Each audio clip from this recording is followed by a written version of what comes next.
Good morning, everyone. I'm going to call to order this hearing of the Health, Finance, and Policy Committee. The quorum is present? Yes. The quorum is present. So first order of business is approval of the minutes. We actually have two sets of minutes to approve. The first is from the joint hearing that we had with the Commerce Committee on January 30th. Representative Bierman? Yes, Madam Chair, I approve the minutes of January 30th, please. All right, motion to approve the minutes from the joint hearing with the Commerce Committee from January 30th. Is there any discussion to the minutes?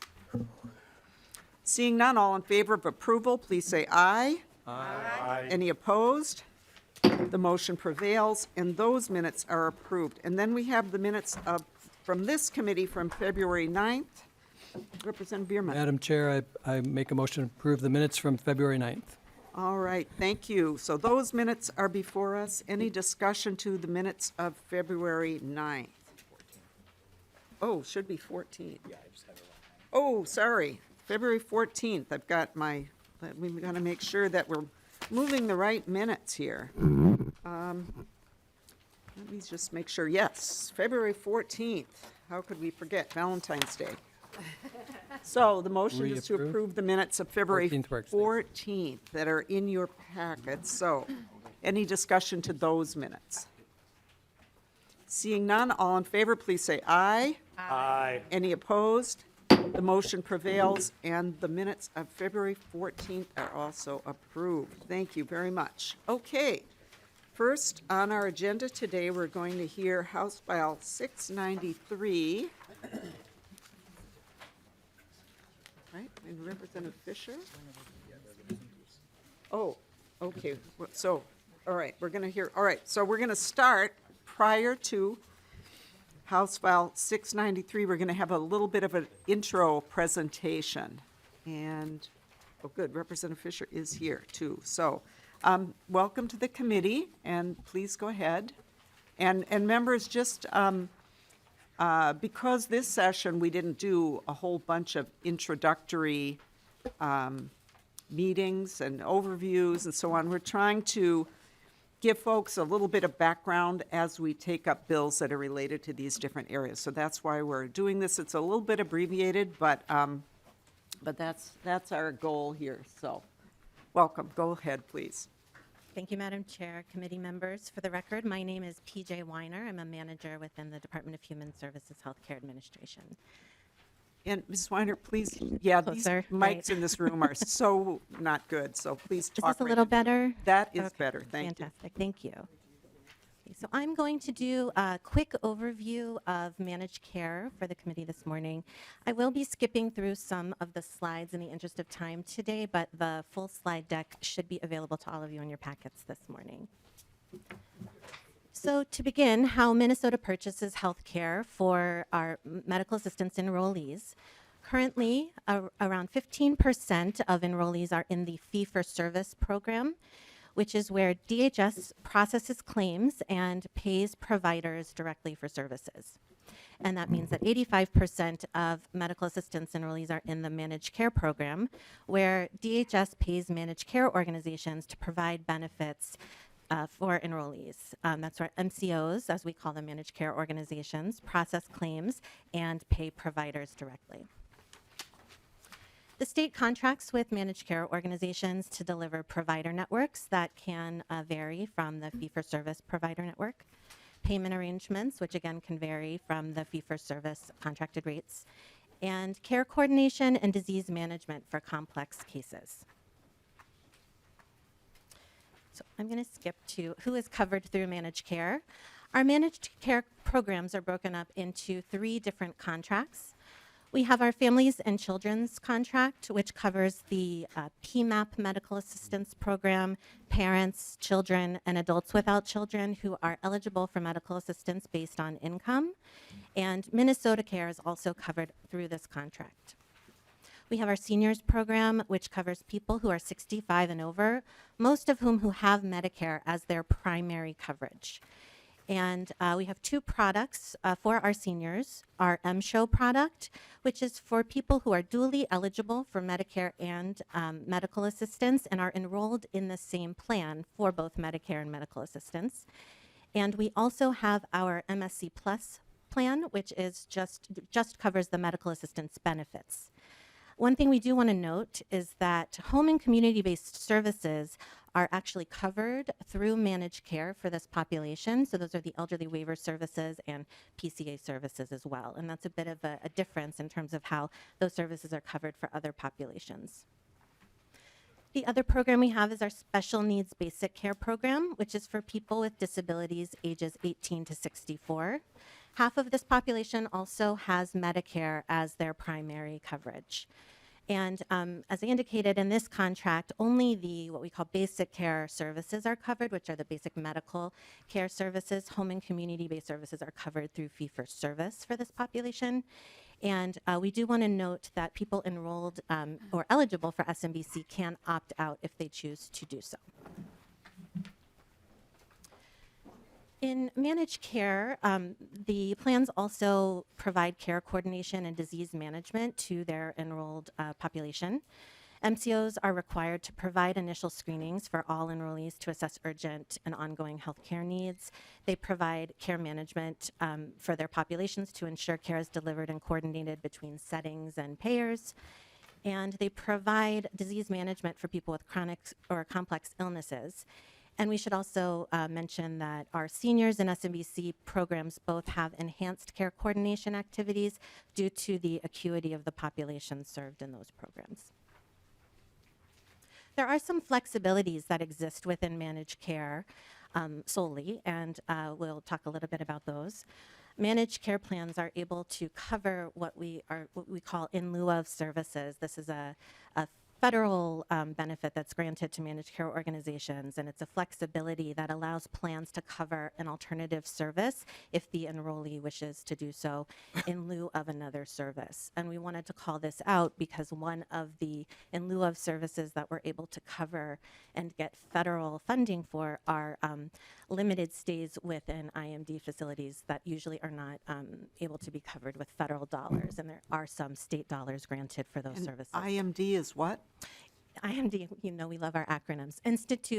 They're referred to as Institutes for Mental Disease. It's an outdated acronym, but it would be behavioral health inpatient facilities.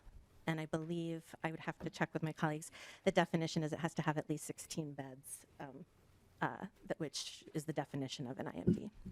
Okay, so if we could just pause for one second, Sure. because I think that bears just a little bit of Drop down. explanation. Because, so what's called an IMD, Institute for Mental Disease, so there's a federal designation that says that Medicaid, now, I'm going to ask you to correct me if I misstate any of this, but medical assistance is the federal portion is not covered under federal law if it's a facility with more than 16 beds, of which I think at least half are people with mental illness. I might be wrong about that, but we usually think of it has to be in a facility with 16 beds or less. And so that's kind of something we always work under because of that's the federal rule, right? So when we talk about the IMD rule, that's what we're talking about. That's correct. And under managed care, in a regulation that was passed in 2016, CMS does allow for what they consider short stays to receive some federal funding if it's through managed care. So we are able to get some additional federal funding when people are placed in an IMD and are there for a short stay as defined by CMS. And if I could just follow up with that for just a second. So how does that, since we pay capitated rates to managed care organizations, so they're paid for already for this person that they're covering, where does that federal funding come in? Does that come back to the state? So we actually track the stays in the IMDs, and if they exceed the length of stay, then we have to shift the funding source of those capitations. So they would be state funded while someone is in an IMD. Okay. Representative Bierman on that point? Yes, Madam Chair. Just wondered what the length of stay permitted is. 15 days or less. All right. Okay. Anyway, please continue. Sure. Managed care plans also can provide additional benefits. These are benefits that are not paid for under the capitation, such as they provide car seats, gym memberships, food programs, and incentives for receiving well visits and screenings. And there were also flexibilities that we saw during the COVID response. MCOs can make program adjustments quickly in urgent situations, such as in the COVID response, where we saw mobile vaccine programs get up and running very quickly, transportation for non-medical services that were needed, and they were able to stand up virtual visits quickly and allow providers to bill under that modality as well. One other piece that we really wanted to touch on is the MSHO program and the integration that is offered through that specific program. And again, MSHO is Minnesota's fully integrated special needs plan for seniors eligible for both Medicare and medical assistance. And this is where they enroll into the same health plan for both Medicare and Medicaid, and they see a lot of efficiencies in doing so. It does require that there's an approved model of care under which the special needs plan meets the needs of each enrollee. MSHO program integrates Medicare, Medicaid, pharmacy, acute care services, PCA, elderly waiver, all under one health plan, which is helpful for the enrollees in that program. And there was also a longitudinal study of the program that did demonstrate that MSHO enrollees fare significantly better than peers without the same level of coordination of benefits. And we did want to mention that seniors that do not enroll in MSHO can choose to enroll in the MSC Plus program, which is that just covers the Medicaid services, not the Medicare services as well. We're going to skip a little bit through the procurement and contracting. We will mention that our state contracts are grant contracts and therefore are required to be reprocured every 5 years at least. And we have just finished a 2.5-year collaboration with counties to design and implement a competitive procurement process. And the procurements that we just concluded focused on goals established by DHS and the counties to eliminate racial and geographic disparities, address social determinants of health, improve outcomes for all enrollees, establish greater county collaboration, improve provider relations, and incentivize innovations in payment reform. There are enrollee protections that exist in managed care, either under federal regulation or even sometimes through our HMO laws here in Minnesota as well. So we just wanted to point that out as another item of managed care that exists that doesn't always exist for the fee-for-service population. And MCOs are involved in several initiatives to report quality of care, improve services, incentivize providers to improve care, and report on enrollee satisfaction. All of this information is available on our website, so I won't go through all of the information here, but we do have initiatives such as performance withholds, which are contractually required targets aimed at improving enrollee outcomes. We also do performance improvement projects where we work on a particular issue with all of the health plans over a 3-year period to try and work on a specific outcome measure. And then we've provided a bit of information on MCO oversight as well, including the financial oversight of our managed care organizations, our ombudsman program, which is where our DHS Office of the Ombudsman for State Managed Care Health Programs help enrollees navigate and advocate for fair, equal treatment by MCOs. It's additional support that they get, and also to navigate through the healthcare system. And we also have contract oversight of our MCOs. They have several reports due to the state, and then we also oversee their compliance with the contract on all of the different measures that are included within the contract as well.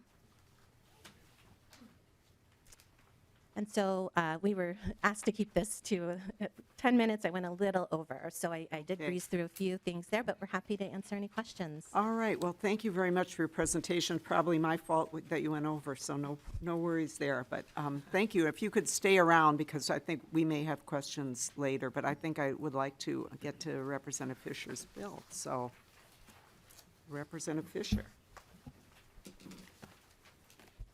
So, Representative Fischer is going to move House File 693 to bring it before the committee, and the intention is to lay the bill over today. And Representative Fischer, you have a pretty substantial amendment. So Representative Fischer, right, you want to move the DE1, I assume? Yes, Madam Chair, I'd like to move the DE1 to get the bill into the shape that I would like. All right, so Representative Fischer is moving the DE1, and I think that probably the best way to proceed here, since all of the discussion is going to be on the DE1, is just to adopt it and have the bill in the shape the author would like, and then we will discuss the bill as amended. So, all in favor of adoption of the DE1, please say aye. Aye. Any opposed? The motion prevails. The amendment is adopted. So, Representative Fischer, to your bill as amended. Thank you, Chair Liebling, Committee, for the opportunity to present House File 693 as amended. And what this is a bill to address our Medicaid system to create value-based care that works in our system. Right now, that is something that does not always feel like it exists. What it would do is it does a variety of things. It would end managed care contracts with insurance companies by 2025, but it preserves the parts of the system that seem to be working very well. Examples would be preserving the county-based plans and the ones that are the facilities that are county operated. The county plans have done a great job over time, taking the payments that they have, increasing services, and in some instances, which is I was surprised pleasantly when I heard this, is that in many instances, county-based plans also pay more than Medicaid does on a number of the services because of the efficiencies they found in the system, while wrapping in additional supports throughout their community to make sure they've got great outcomes. Some of the things that would happen is the state would directly reimburse providers, as they currently do for the 14% of the Medicaid population that they're covering. It allows for supplemental payments for care coordination. Prioritizes outreach grants for the very vulnerable and mobile populations, something that some of the counties are doing, where they're wrapping in their social workers with their populations to help make sure they're getting the care. Let's make sure we're providing opportunities for that across the board. And it also requires some basic things out there. It's making sure that there's a hotline set up to assist folks who are trying to connect with providers and providing those kind of things, whether it's a hotline, making sure that we've got nursing services that are available, et cetera, and having these available on a 24/7 basis. The reason that that's a little bit about the bill. The reason that I'm bringing this up is because despite the name of it being managed care, in most cases, companies are essentially managing claims. They're not managing care. They cover 84% of a population, and in fiscal year 2019, there was over $8 billion paid out in Medicaid, and if you figure about 84% of that went into Medicaid, that's about into the managed care, that's about $7 billion in that fiscal year that was going to basically insurance companies. Last week, we heard a bill from Representative Hicks that had testimonies from individuals with concerns about the managed care system, being able to opt in and out of it. One of the things that we heard is that insurance companies are paid money at the beginning of the year for services, but they don't always pay out for legitimate services provided. During testimonies, we heard from Mr. Omar Jamel, who talked about the powerful versus the weak. And he was talking about that from the side of how individuals really don't have any power in the system. One of the things I'm going to show is that the same thing also exists with providers out there. People who are providing the services are also in the same situations. This power imbalance is something that really impacts small clinics that are rural or serving communities of color. Is because of their size, they're at the mercy of the insurance companies, where the insurance companies establish what the rates are going to be for reimbursement. They really have no say in what they're able to negotiate for rates. They're basically told, this is the way it is, take it. We often hear about how poor the reimbursement rates are for medical assistance. Well, I'll tell you, from what I've heard from providers out there, in many cases, the rates that they have under medical assistance, if they're getting direct payments from the state, are often better than what they're getting from the managed care programs. And in some instances, there are rates that we have established in statute of what we should be paying, and the managed care organizations don't pay that, and sometimes they pay significantly less than that. Insurance companies are primarily set up to process claims, a process that at times is better at rejecting claims for legitimate services provided than paying them. Many times the process a clinic or provider go through when appealing these denials results in it costing so much that the work and resources they have to use to get reimbursed for claims is more than what the claims are going to be paid. And as a result, there's legitimate services that are being provided but are not getting reimbursed because of the denials that come from insurance companies. One of the ways that this happens is a convoluted way called credentialing. Credentialing is a process where providers must be vetted to make sure they are worthy to receive payment, primarily to make sure that they have not engaged in questionable activity in the past. And when they're going through credentialing, that means that during the time they're going through credentialing, they'll be providing services, but they will not be paid for the services that they provided by the insurance company unless another provider who's credentialed is involved with providing those services. And this can be a handicap for very small clinics sometimes when you've got a new provider coming in. The average amount of time that a provider spends on getting credentialed is over 60 hours for each individual. And the time is spread over days, weeks, and months. Payment for services then begins the day credentialing is finished with an insurance company. As I mentioned before, it does not pay for any services that were provided before that date. Credentialing for MA is done by the state, but insurance companies don't accept that and require payments for managed care in their system. So while somebody can go through credentialing and be credentialed with the state, when a managed care insurance company is in the process, they will not use that same system. You have to use their system that is out there. Furthermore, it gets even more complicated. Is if a person is credentialed with company A, but is paid by company B, they're credentialed with company A. But if company B then enters the market, you have to get credentialed all over again with company B, even though company B was already paying the claims for company A. So I'm just showing the complexities that these small clinics have to go through. Some of the larger systems have got the robust enough force to help work on these things, but for smaller clinics, this is one of the things that makes it harder for them to get reimbursed for their payments. While we do have state law addressing credentialing, I have heard repeated stories over the past year of organizations that have tried to get credentialing to occur, and they've had emails that are sent and are lost for months and then mysteriously reappear. They've had voicemails that they've left that they've never gotten returned. And this can go on for days and weeks or sometimes months. And all the while, remember, while this is occurring, the insurance company isn't having to pay for these services that are provided. And what incentive is it for the insurance companies to improve this process when that money all falls to their bottom line? I've seen state agencies involved trying to address this system, and I will say that we have some very large insurance companies out there with some very large clout that really fight back and are uncooperative with our state agencies. And they're not only uncooperative with our state agencies, some of these same companies are so large on the federal basis, they do not follow federal law even, and federal government has been going after some of these companies because of what they are calling fraud within the system for not following the process properly. So what chance does a small clinic have against some of these insurance companies? The next issue comes into claim denials, something that I also hear a lot about. In the Medicaid system, I've had people come to me saying, hey, the state is not paying my claims. And by the time I ask the questions, what it comes down to is they were under a managed care organization, and the managed care organization wasn't paying the claims. And so they would have to go back and find out who in the state do I contact to try to get a claim filed and work through that. And that's a process that can take weeks. And I've heard of organizations where they've had $200,000, $300,000, $400,000, $500,000 of claims that they're waiting to be paid on because of this process through here. Sometimes these reasons for denials are legitimate. There may be something that they missing in the records that they should have submitted. Sometimes it's a question mark. And I've heard so often from providers, nurses and physicians, where they've complained to me over years is that they have to keep on refiling the same papers for the same claims, and they finally get processed through without changing anything.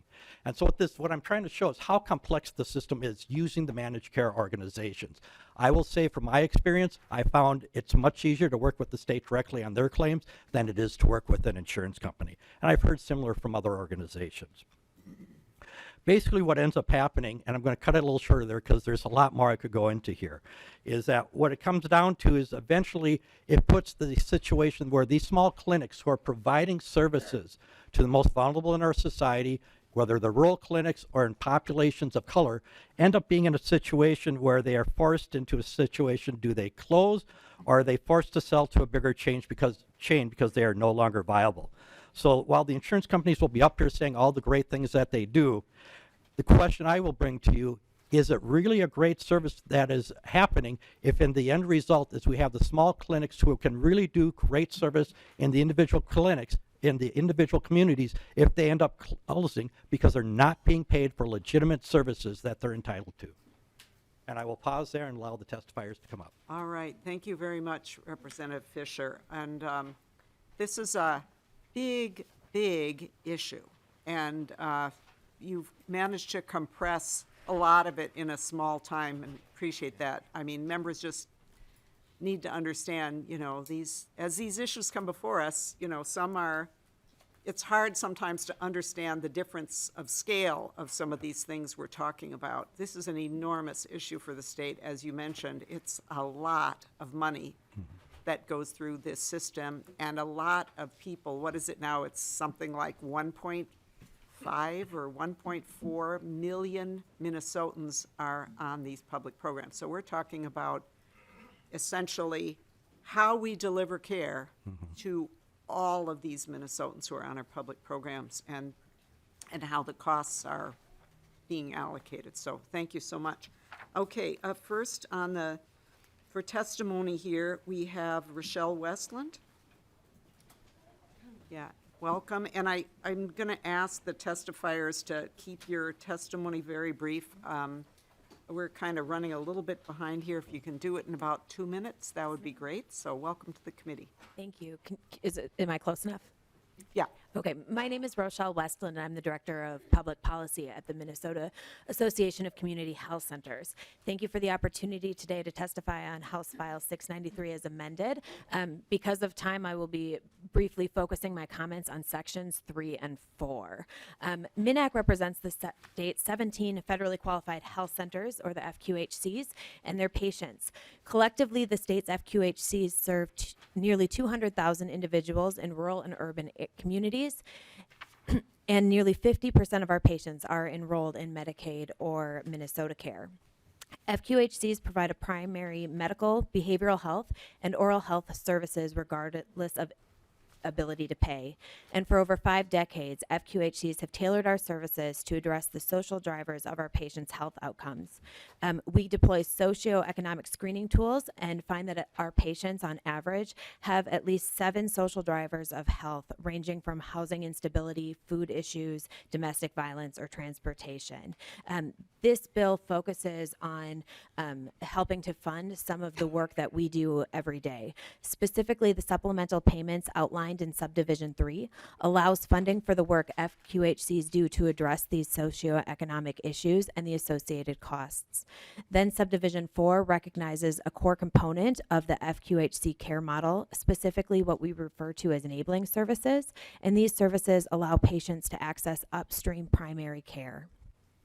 In 2021, the 17 FQHCs spent roughly $24 million, or about 12% of our collective costs, in care coordination, community health workers, and patient outreach and education activities. These services support patients to access preventative care, access follow-up care and services, and help them self-manage chronic disease. These services improve primary care utilization and health outcomes and create a more accessible healthcare system for underserved communities. Finally, I just want to briefly mention in lines 2.3 and 2.5, it recognizes the valuable role of eligibility assistance for our patients. We make every effort to ensure our patients enrolled in these programs for which they're eligible, both in the public and private healthcare sectors. This will be particularly important with the unwinding of the public health emergency, and we are deeply involved in that effort as well. So we appreciate that House File 693 includes those proposals that advance FQHC's ability to improve health outcomes for communities. And I want to thank Representative Fischer specifically for highlighting the importance of the state's FQHCs in addressing the health and wellness of our communities. And thank you, Representative Liebling and committee, for your time. All right, thank you so much. Next, we have Kathleen Albrecht.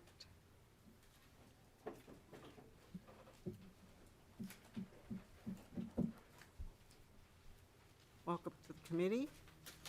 And on deck, we have Bonnie Bolash. So, Good morning. Madam Chair and committee members, my name is Kathy Albrecht. I am the Director of Medicaid and Special Needs Plan Product and Strategy at Medica, a regional nonprofit health plan based in Minnetonka. I welcome the opportunity to share my perspective on House File 693, which excludes Minnesota's nonprofit health plans from serving Medicaid and MinnesotaCare. Today I'm going to talk specifically about the impact to our low-income seniors and people with disabilities that we serve. I've dedicated my entire career to improving the lives of our most vulnerable populations. I understand how confusing the system can be for them. A private managed care organization improves the health and well-being of our most vulnerable Medicare populations by integrating the Medicare and Medicaid benefits, coordinating patient care, and focusing on the individual needs of each vulnerable person in the program.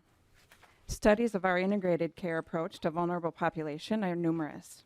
CMS recently contracted with RTI International to evaluate the state's MSHO program.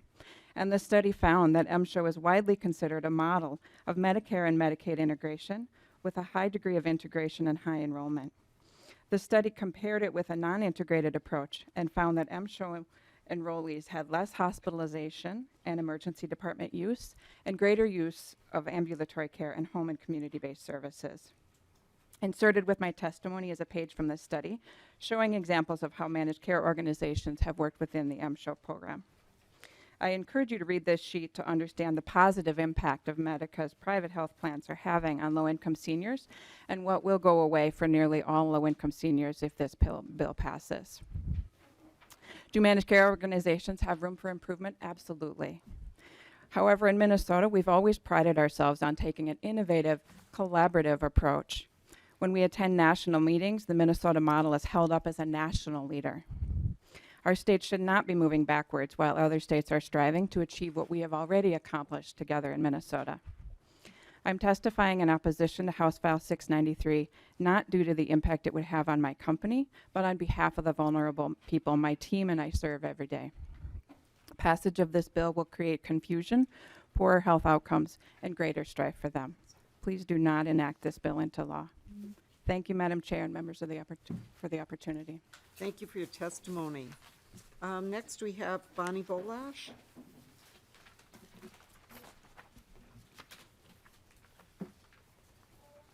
Welcome to the committee. Okay, I'm usually not used to doing this. Thank you, Chair Liebling and members of the committee. My name is Bonnie Bolash. I am here today because I have concerns about transferring the administration of Medicaid and MinneCare to a third-party administrator. I want to see an inclusive healthcare system with acupuncture and Chinese medicine included. This summer, I researched and learned what I believe structural racism looks like and feels like in regard to how acupuncture and Chinese medicine has been treated in the U.S. Currently, Medicaid and MinneCare covers acupuncture, but the current managed care organizations, the MCOs, seem to have different rules for their programs. It seems that our profession has no voice, and my concerns are that changing this will further lead to future problems regarding the administration of acupuncture coverage. I'm also concerned about structural racism. Currently, Minnesota laws do not define structural racism and therefore is permissible under law. My concern with this is that this change could lead to reduced care for populations that have been at risk for being excluded in receiving care, and that there's no check and balance of the power. I know I would feel better if we defined structural racism in the Department of Commerce, health professional boards, Department of Human Services, and the insurance, with financial penalties assessed for violations. This is about systems at play for a long time that treat people and cultures as inferior, and it has to stop somewhere. Currently, acupuncture and Chinese medicine is being rebranded in Minnesota, the United States, and across the world. There are always systems at play, and we need to stop the structures that cause harm to people and cultures that do not have the power. Thank you for your time. Thank you for your testimony. Next is Phil Griffin.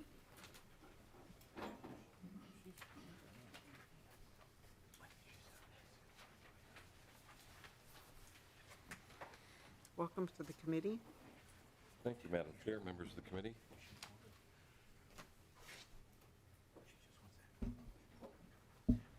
Madam Chair, members, my name is Phil Griffin. I'm speaking this morning on behalf of my client, the Minnesota Association of County Health Plans, IMCare, Prime West, and South Country Health Alliance, an association representing the state's 3 county-owned and operated county-based purchasing plans, who for more than 40 years have been assuring access to quality, cost-effective care for the people enrolled in Minnesota healthcare programs. CBP plans currently serve more than 107,000 managed care program enrollees in 33 counties. Minnesota law passed in a bipartisan way in 1997 gives counties special authority to choose and adopt county-based purchasing. County-based plans are locally controlled, transparent, accountable directly to taxpayers, and partnering with providers to strengthen our rural healthcare delivery system. CBPs have county social services directly integrated into our delivery systems. Public program enrollees have one-stop shopping to get their transportation, child care, job training, housing, and healthcare services. We appreciate the recognition this amended bill gives to the work that we are doing and look forward to working with Representative Fischer on the bill. Madam Chair and members of the committee, if there are questions, we'd be happy to address them. Thank you for this opportunity. Thank you, Mr. Griffin. Thank you for being very brief, too. Dan Andreessen.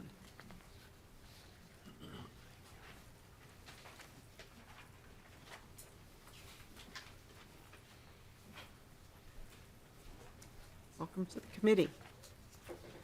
Thank you, Madam Chair, members of the committee. My name is Dan Andreessen with the Minnesota Council of Health Plans, trade association for Minnesota's nonprofit insurers who serve as MCOs in the managed care program. Thank you for the opportunity to testify today in our opposition to House File 693. The most important question, I think, before us today is, how will the lives of the 1 million Minnesotans currently on managed care be improved with this bill? The managed care model provides many significant benefits to the state, and it was mentioned care coordination, the wraparound services that insurers provide. And it was mentioned that CBPs provide those. MCOs provide those exact same services. And within your packets is a fact sheet on those services that we provide. Care coordination is serving the whole person, and it's not just about paying claims. It's helping them schedule their doctor's visits, helping arrange transportation, setting up mobile clinics, or arranging service through community-based services. Building health equity and addressing social determinants of health is a theme that's woven through all those aspects of care. And in fact, managed care and MCO procurement is a lever to ensure that accountability and progress towards those requirements are being met. MCOs must provide care that's required in the contracts. Many national reports have found that managed care has outperformed fee-for-service models because of this structured care coordination. The other advantage to the managed care model is financial predictability and accountability. Health plans take on the financial risk of insuring the Minnesotans so the states can set a reliable health care budget. There is significant amount of accountability in this process. The managed care program is a contractual partnership between MCOs and the state, with many regulatory components that are outlined in 256B.69 and other sections of 256B. MCOs meet regularly with DHS to ensure requirements established in the contracts are being met. DHS contracts with MCOs annually who accept a predetermined per member per month payment, which is regulated by the state and DHS.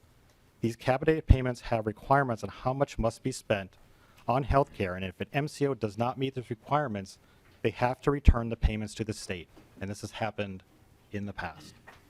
State statute also caps MCO administrative expenses at 6.6% to ensure that state funds are being used for health care.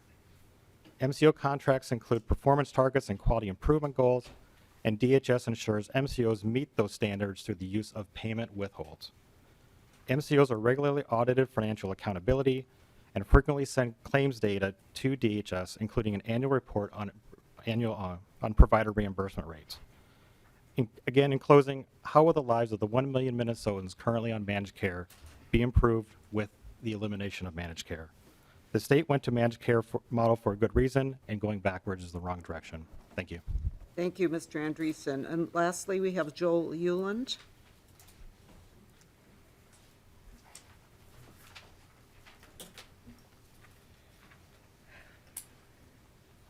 Welcome to the committee. Thank you, Madam Chair, members of the committee. My name is Joel Euland. I'm the Vice President of Public Affairs for UCare. UCare is a nonprofit health plan serving more than 650,000 members here in Minnesota. Of that number, 493,000 members would be impacted by this bill, as they are enrolled in the MinnesotaCare program and the various Medicaid programs for families and children, people with disabilities, and seniors who are ages over 65. I'm here to testify in opposition to House File 693. This bill takes away the benefits of a managed care delivery system and essentially turns over the responsibility for paying claims to the Department of Human Services and to counties.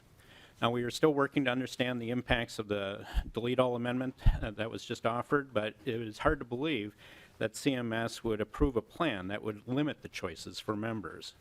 UCare still has staff who were around 40 years ago when the state moved to managed care. They saw the state struggle because many providers would not contract to serve Medicaid members.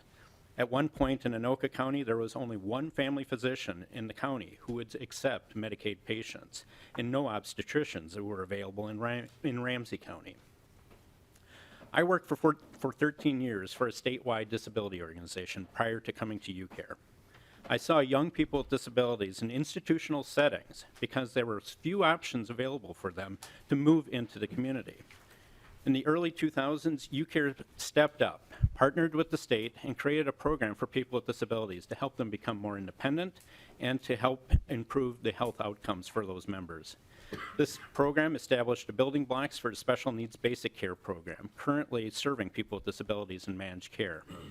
The program would end as a result of this bill. I took the job at UCare because we are a health plan that's willing to dig in and not run away from a challenge. UCare understands that being part of a health plan is not just paying claims. It is also achieving health outcomes for our members and improving their lives. The governor's Human Services budget identifies a success story. It proposes changing the parameters of the managed care performance withhold set by the legislature almost a decade ago to to reduce hospital utilization and readmissions for Medicaid enrollees. Why is this change occurring? It is because the health plans achieved the performance targets set by the legislature. This is an achievement that was accomplished because of the collaboration and partnerships between health plans, provider systems, and the Department of Human Services. Let's build on that type of collaboration model as we look to achieve positive outcomes for members enrolled in the Medicaid and MinnesotaCare programs. I respectfully oppose this bill. Thank you for the opportunity to testify. Thank you. Is there anyone from the public who would like to testify? Okay, not seeing anyone. So is there discussion to the bill? Representative Schumacher. Thank you, Madam Chair, and thank you, Representative Fischer. First, the perennial question, is there a fiscal note for this, or when do we expect to see? The fiscal note has, excuse me. Representative Fischer. Thank you, Madam Chair. Representative Schumacher, the fiscal note has been requested. We've not received it yet. Oh, Representative okay. Schumacher. Thank you, Madam Chair. Representative Fischer, in your introductory remarks, one point you made is that clinics have trouble getting reimbursement, and when they get some type of reimbursement from the managed care organizations, they can attempt to appeal it, but they're told that they're going to get what they've been paid and that they should just take it. Who at the state level do the clinics appeal to if they don't like that, or do they even need to with this if this is such a big issue? Representative Fischer. Thank you, Madam Chair. Representative Schumacher. So often, most of the clinics just accept what's given to them. The process to go through to find out who you need to contact at the state is while it's set up in statute, most of the smalls, because of the size of their operation, don't always know who to be contacting. And in cases where they've reached out, the process after they've contact with the state has taken weeks or months to be able to get things resolved, particularly with some of the larger insurance companies. These insurance companies have the ability, from what I have seen, is some of the insurance companies seem to stall the state just as much as they do the individual clinics. And it doesn't feel like the state really has the tools to be able to force the large insurance companies, some of them, to be able to cooperate. And I'm not saying every insurance company, but I'm saying some of them out there have a very bad record. So we have Representative Backer, Nadeau, and Quam. Representative Schumacher, did you have anything else? That'll do it for now, Madam Chair. All Thank right, you. Thank you. Representative Backer. Yeah, Madam Chair and Representative Fischer, my question to you, Representative Fischer, Chair Fischer, is will this bill result for future choices for MA enrollers? I know with Representative Hicks, his opt-in bill was really talking about giving more choices. This, to me, gives less choices, especially obviously in greater Minnesota.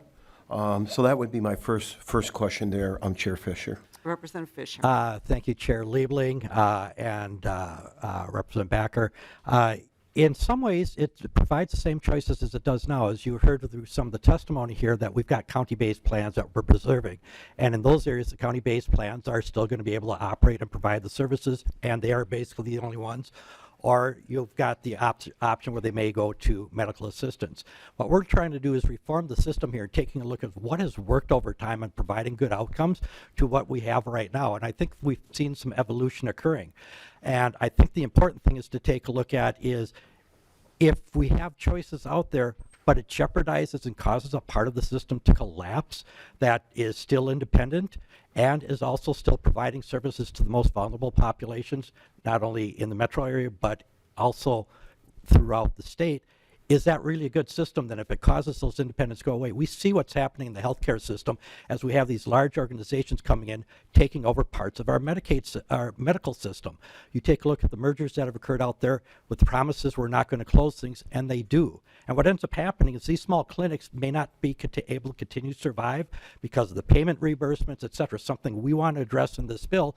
And what happens is when these independents close, they become part of a larger system. And as they become part of a larger system, you get consolidation. They start closing in different parts of the state. And these are the concerns I have, is that the clinics out there, whether they're rural or the concentrations of poverty, end up closing, and those communities then have less services than they have now. So that's what I take a look at as the consequence. You may have choice, but if there's no one that you can get to in a reasonable amount of time, do you really have choice? Representative Backer, one more, and then we'll go to Nadeau. Thank you, Chair, Madam Chair.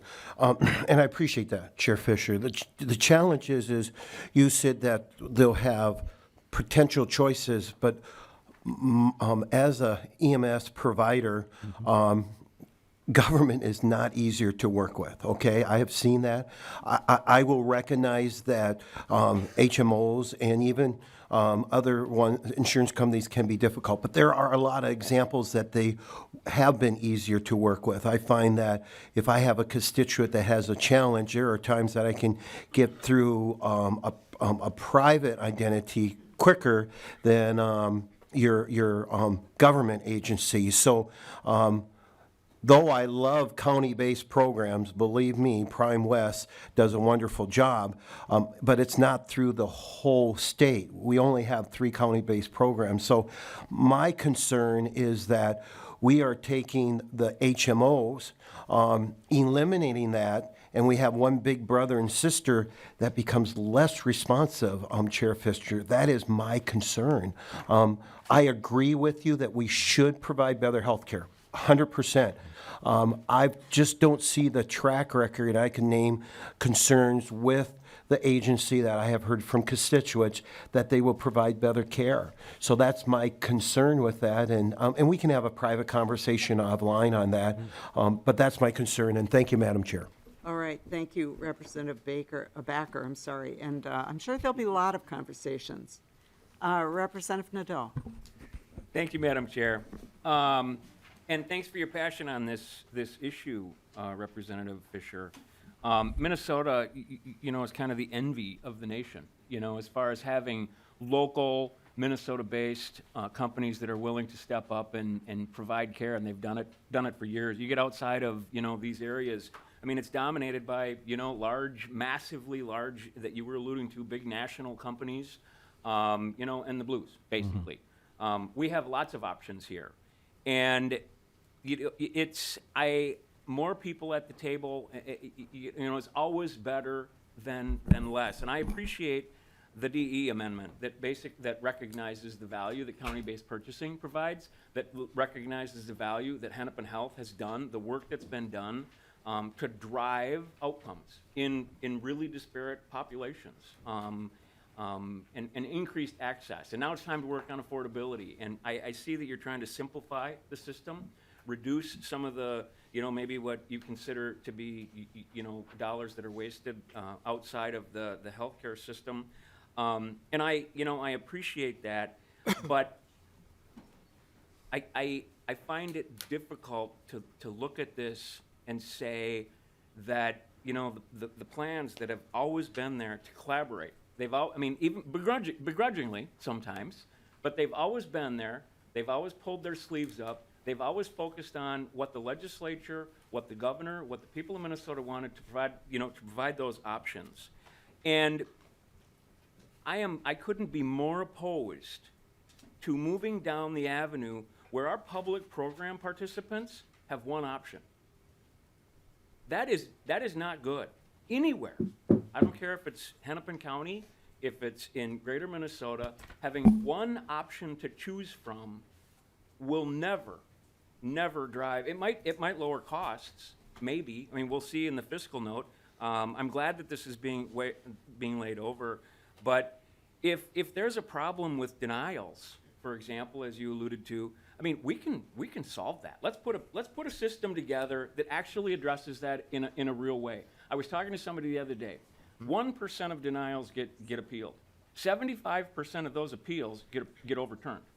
So maybe we need to figure out a better system for that. You mentioned that that fee-for-service is going to provide better rates than MCOs.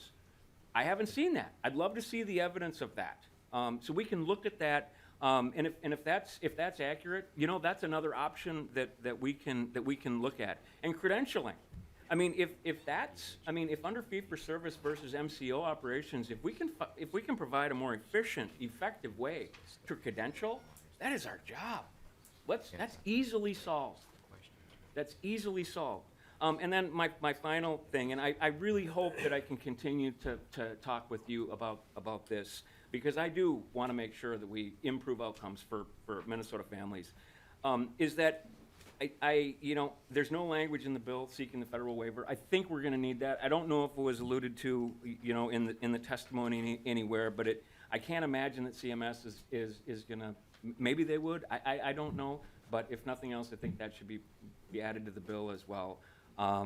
Thank you, Madam Chair, and again, thank you, Representative Fischer. I know that you really care about this issue, and I hope I can keep working with you. All right, thank you. Representative Quam. Thank you, Madam Chair, and to the author. I'm a little bit confused. I thought reform was changing or tweaking, not deleting the plan that almost 90% currently are under, and also not every county has the county-based. I'm glad that at least you're allowing county-based after you delete everything. But that means that in the majority of counties in the state, there wouldn't be no choice. There would just be one option. Of course, we got used to less choice when PPACA passed. I'm just surprised that we aren't looking at actually increasing choice, because it's the differences across the state and the differences between individuals that can be better addressed by more choice than a more restrictive plan. You sort of indicated not to believe the testifiers with what they're saying, but DHS testified before you said that, and you still stated that issues with appeals, and I noticed in their presentation there's 2 levels of appeals with the MCOs, and that I would think if the appeals aren't good enough, maybe improve it. But frankly, again, instead of whacking off the option that almost 90% have, but getting down to an issue that isn't being addressed is that there will be, what, 1.5 million requalification reauthorizations of MA, and the extreme amount of activity required from the agencies with that. Kicking in this change, overlapping with that, what amount of additional staffing will be required to be able to do both of those activities during the same period?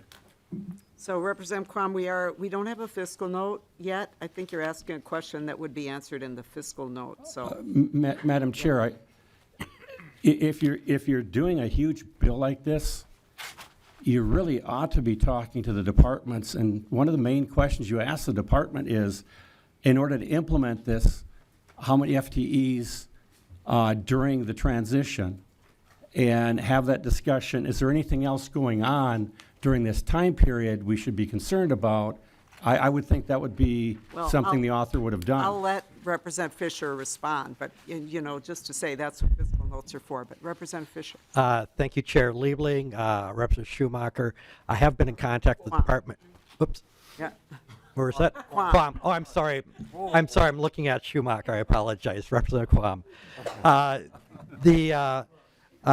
In terms of the department, I've been in contact with the department. I was initially just trying to get information as to what gross is being paid out each year in the insurance claims. I asked them that information over a week ago, and I would think just getting gross claim amounts would be enough, not needing to know by provider or anything else. I'm still waiting for that information. So just getting the simple information to be able to help guide is not readily available because it takes some time to get this information pulled together. So if I were to sit here and wait for the department, it might be next year before I have some of these answers, and I think the discussion that we're having here, the things we're talking about, is something that we cannot sit around and wait for.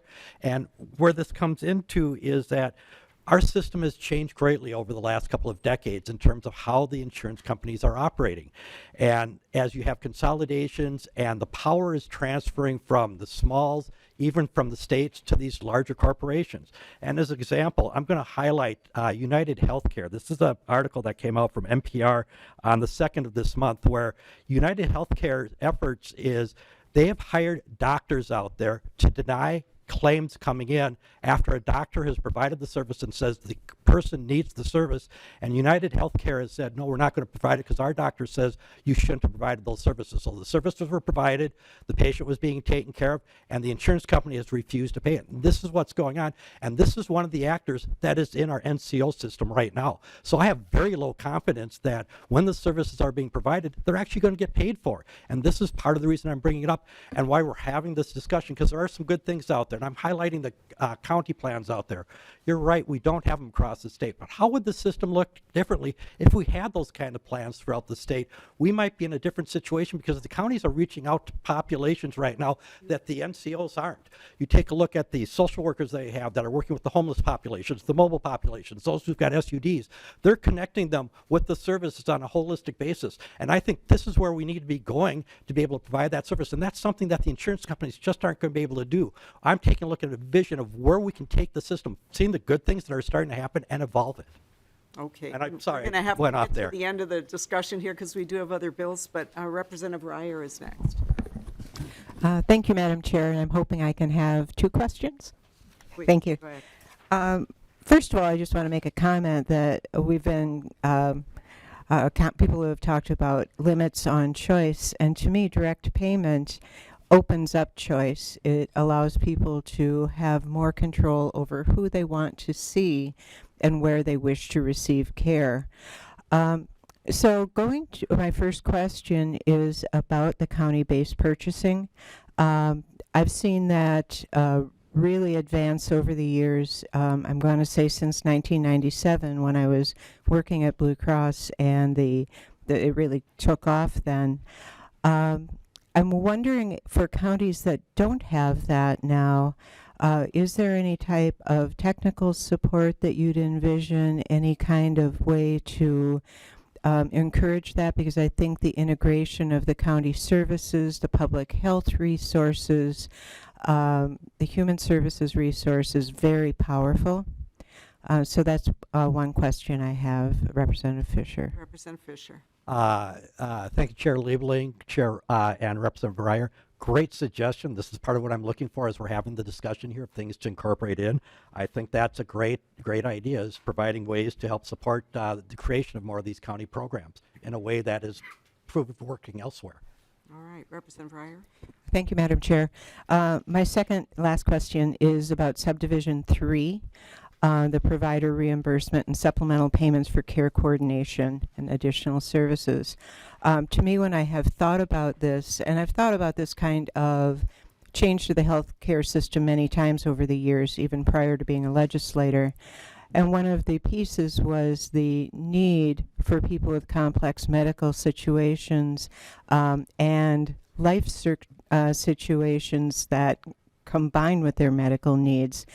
And the thing I love about this section, and I would like to hear more about your thinking on it, is that it puts the people who are giving the care to the patients in the middle of the relationship. This, to me, this subdivision is the piece that centers the provider and patient relationship, which has become less of the focus in our current healthcare system, and is the place where we absolutely need to be.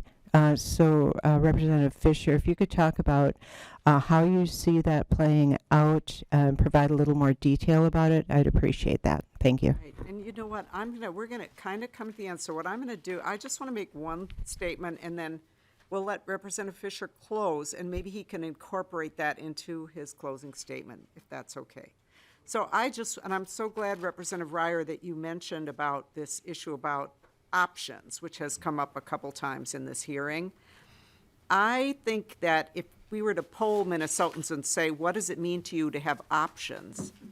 They don't want to choose an insurance company. People hate buying insurance. They hate choosing insurance. Insurance is complicated. It's hard to compare plans.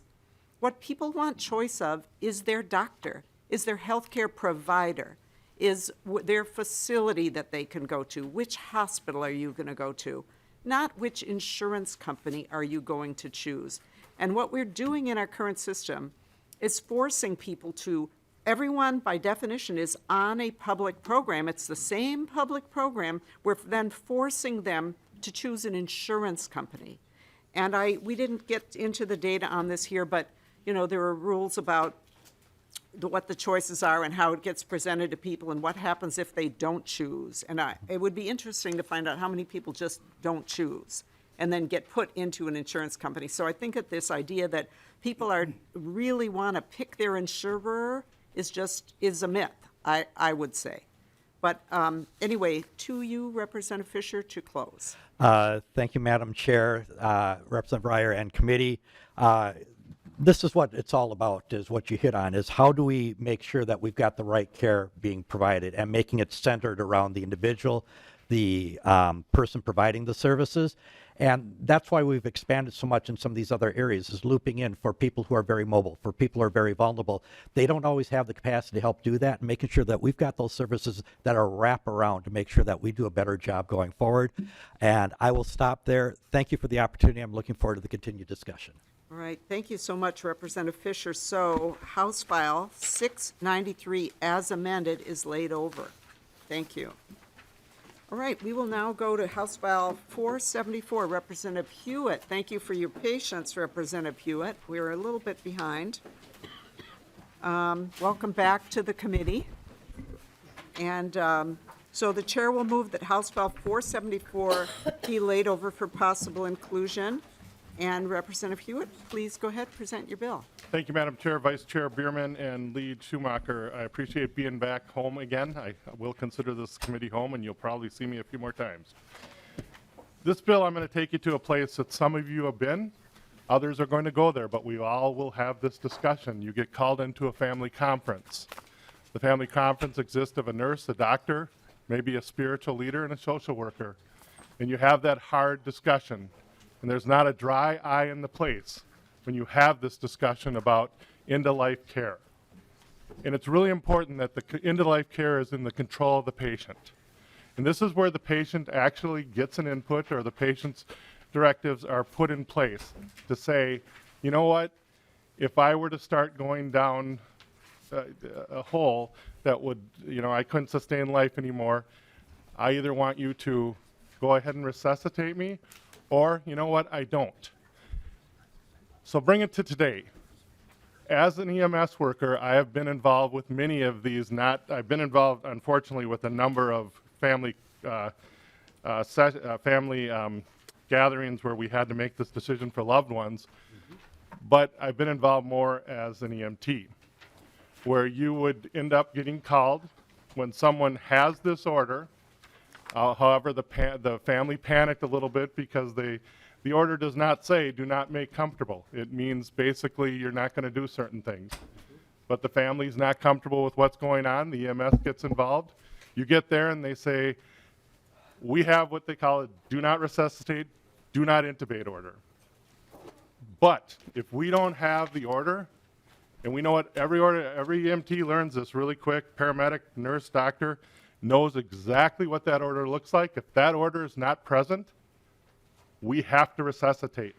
And this is unfortunate for that family that just went through that terrible conference and has made the decision. What this bill does is gives the Department of Health the ability to develop a system that we put an online mechanism or conduit in place so that we can access this information electronically. People lose documents. People don't carry documents with them.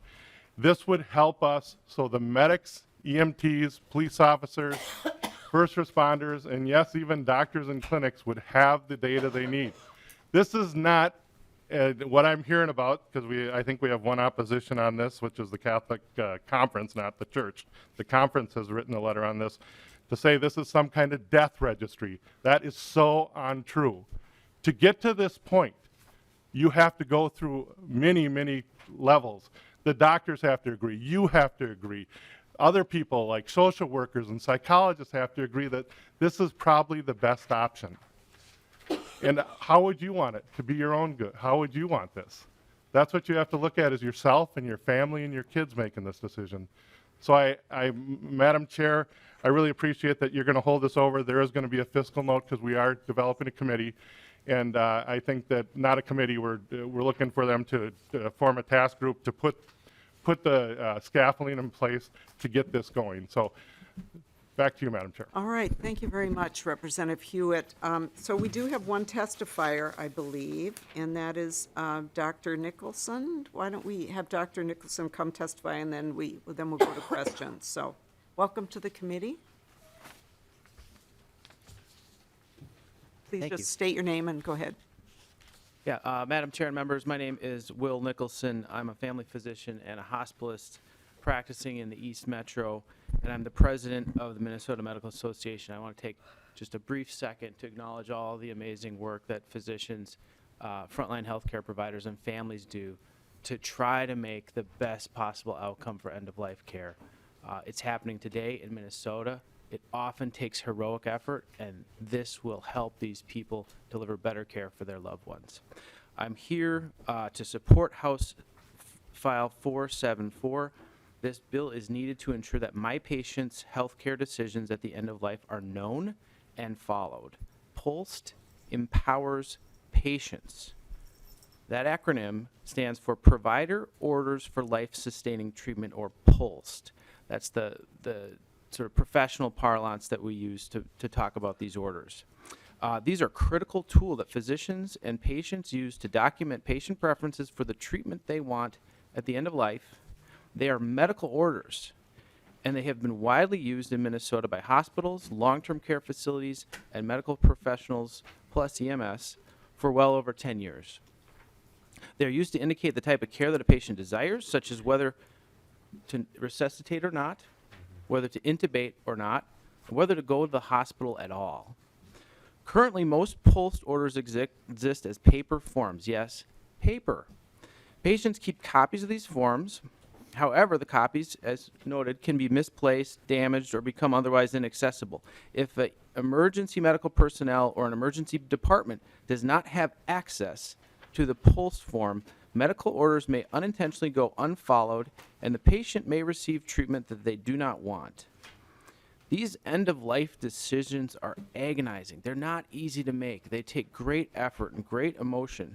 But families and health professionals are willing to do this because they want to ensure that their loved one or their patient's wishes are known and followed.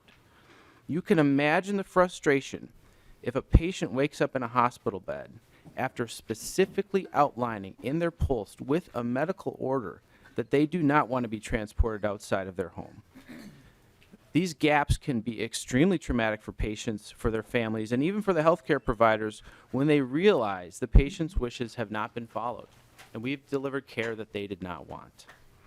All of this because a piece of paper is often the best communication tool we have for communicating POLST across healthcare settings. This is tragic, and it is preventable with simple modern communication tools. So instead of a paper form, we need a statewide database for POLST. And House File 747 directs Commissioner Health to form an advisory committee of healthcare providers, patients, ethicists, attorneys, EMS, and the religious community to study and recommend how to implement a statewide online registry for POLST so that they can be accessed by care providers anytime, anywhere, when a patient needs it. As a physician, I want to ensure that every patient's wishes are followed, every single one, every single time. A statewide registry for POLST will help ensure that our patients have their wishes followed at the end of life, every time. Thank you for the opportunity to testify, and I'm happy to answer questions. All right, thank you so much, Dr. Nicholson. So we have 3 members on the list. I'm really going to ask members to be brief because we do have one other bill, and I don't want to have to send the other testifiers away without testifying. So, Representative Backer. Yeah, Madam Chair and Representative Huot. First of all, just to let people know, the #1 location for these forms are on the refrigerator. That is the #1 location, as Representative Hewitt, as an EMT. The second thing is I remember when my neighbor, his wife passed away, I was the first one on scene, and I asked him, do you have a non-resuscitate order? And he froze. This is so common when you come on scenes that people just freeze, even though they know about it.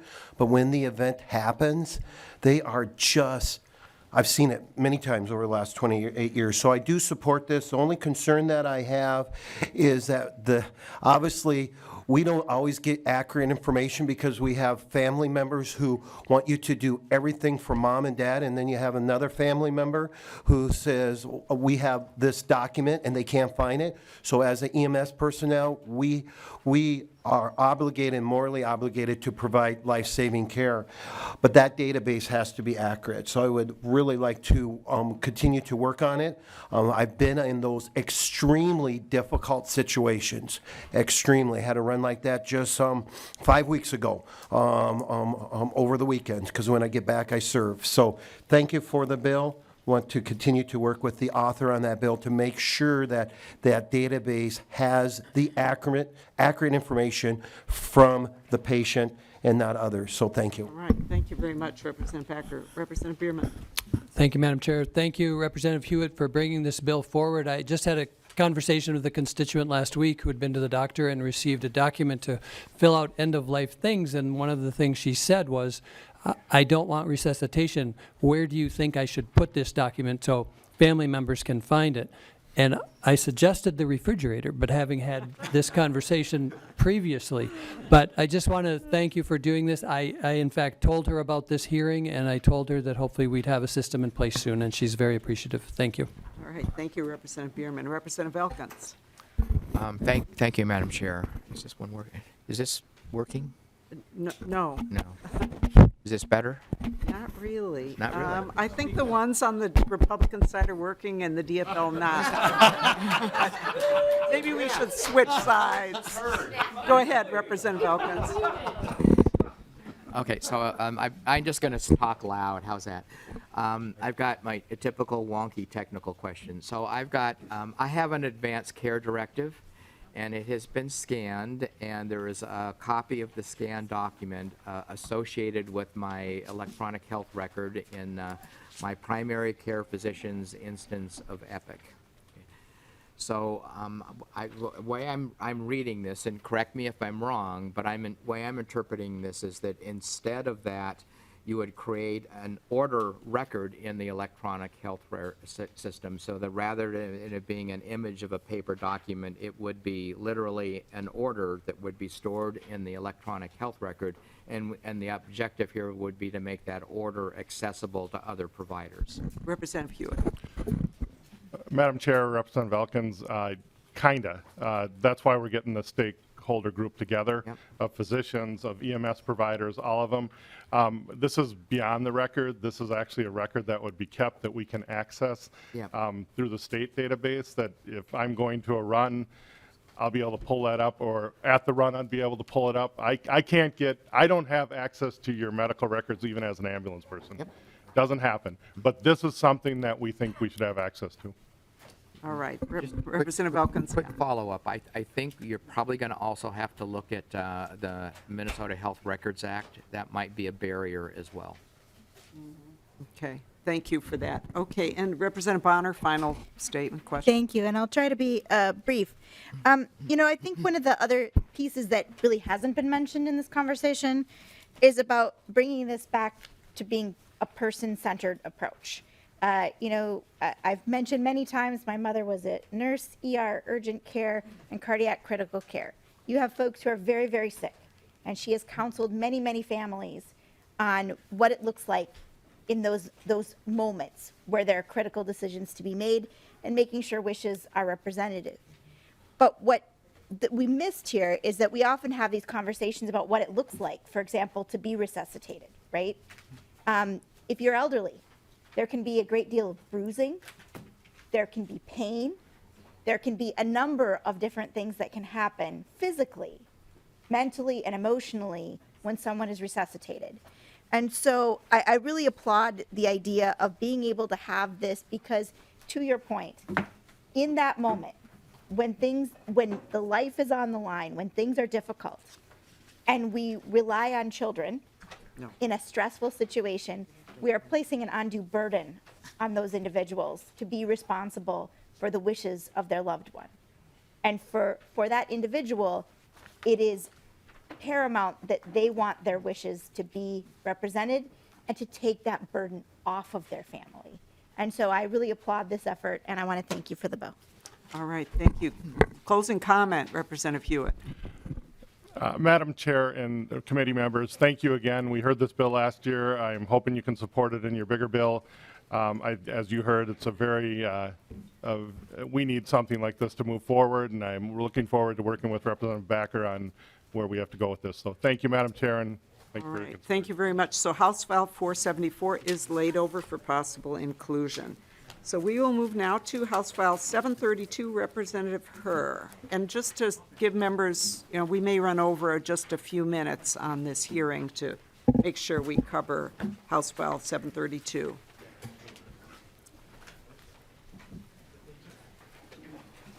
And so Representative Herr moves House File 732 that it be laid over for possible inclusion, and there is an amendment. Did you want to move the amendment right now, Representative Herr? That would be great, Madam Chair. All right, so Representative Herr moves the A3 amendment to get the bill in the shape in which she would like to discuss it. All in favor of the A3, please say aye. Aye. Any opposed? The motion prevails. The A3 is adopted. To your bill as amended. Thank you, Madam Chair. And I'm going to cut out all of my intro because this is a really good bill that has bipartisan support. And I have testifiers here that I really think it's important to hear from. Just a really quick, brief overview that this bill actually impacts our program called the Housing Support, which is actually a statewide program that helps. It's a housing program that pairs housing assistance with case management, and it actually supports seniors and adults with disabilities and those from low income. And so it is a really great bill, and it does ensure that these individuals who fall into these categories do not pay more than an entire portion of their income and their supplemental income in order to be a part of this program. So with that, I'm going to actually just turn it over to my testifiers, Madam Chair, if that is okay. All right, very good. Thank you. And so sorry about the time crunch here. And I know we were going to even maybe do a little educational thing about housing support, but thanks for that little brief one, Representative Herr. So welcome to the committee. Great. Thank you, Madam Chair and members of the committee. My name is Lorna Schmidt. I'm the Director of Public Policy and Advocacy with Catholic Charities Twin Cities. We're a regional leader of housing, emergency shelter, and direct services, supporting more than 20,000 youth, adults, and families each year. This bill is all about housing support and improving housing and homelessness outcomes while putting money back in the pockets of our lowest income Minnesotans. We're really excited to work with Representative Herr and partners from across the state to bring this one forward again this year. As Representative Herr said, housing support is about more than rent. It works with supportive housing providers and independent landlords across the state to pair housing assistance with case management services and basic necessities like food, bed and linens, laundry, and cleaning supplies. It is one of the state's best tools to help people exit homelessness. In 2020 to 2021, it actually helped move more than 7,500 individuals into stable housing. But it's important to note that it can also prevent homelessness. So why reform it? Well, right now, people who are enrolled in the program pay a portion of their income each month towards their housing costs. But that's not the problem. The problem is the way that the state treats unearned income when determining how much each individual must pay. Under current policy, the state can take all but $121 from an individual's unearned income every month to pay for housing support costs. Unearned income includes supplemental security income, or SSI, retirement survivors and disability insurance, also known as RSDI, veterans benefits, tribal per capita payments, and even unemployment insurance income and child support. Especially for people who may be receiving SSI, this can add up to as much as 90% of one's income every month, leaving them just $121 to pay for everything that's not covered by the program, like a phone, transportation, clothing, a haircut, and any emergency expenses that might pop up. As a result, there are individuals who are in shelter and on the street who are eligible for housing through housing support, but are turning it down and choosing to stay on the streets instead, because accepting it would mean losing virtually all control of their already limited finances. There are housing support tenants who, as leaseholders, are actually at risk of eviction because they can't afford to pay both their rent and their other monthly expenses. And there are people who want to transition off the program but can't, because $121 isn't enough to save for a security deposit or a first month's rent, much less anything else. This bill would ensure that individuals aren't forced to pay more than 30% of their unearned income, including SSI and veterans benefits, towards their housing support costs. It does not change eligibility for the program. The bill is the product of conversations with individuals with lived experience of homelessness, our staff, shelter and housing providers, veterans and disability nonprofits, counties, and many others. It would help more individuals exit homelessness, it would help those with housing keep it, and it would help those who are working to transition off the program build the savings and skills to do so successfully. We ask for your support, and I'd be happy to answer any questions you might have. All right, thank you very much. Welcome to the committee. Did you also want to testify, Mr. Engstrom? Welcome. Thank you, Chair Liebling. Members of the committee, thank you for allowing me to speak today. I am Tim Engstrom. I'm the Communications Director for the American Legion Department of Minnesota. I'm also the Gambling Manager for Bloomington American Legion Post 550. And I mention that because in both roles, I work to prevent veteran homelessness. According to the U.S. Interagency Council on Homelessness, the map of Minnesota looks like this when it comes to veteran homelessness. Every county in the state has achieved functional zero, except for Hennepin and Ramsey counties.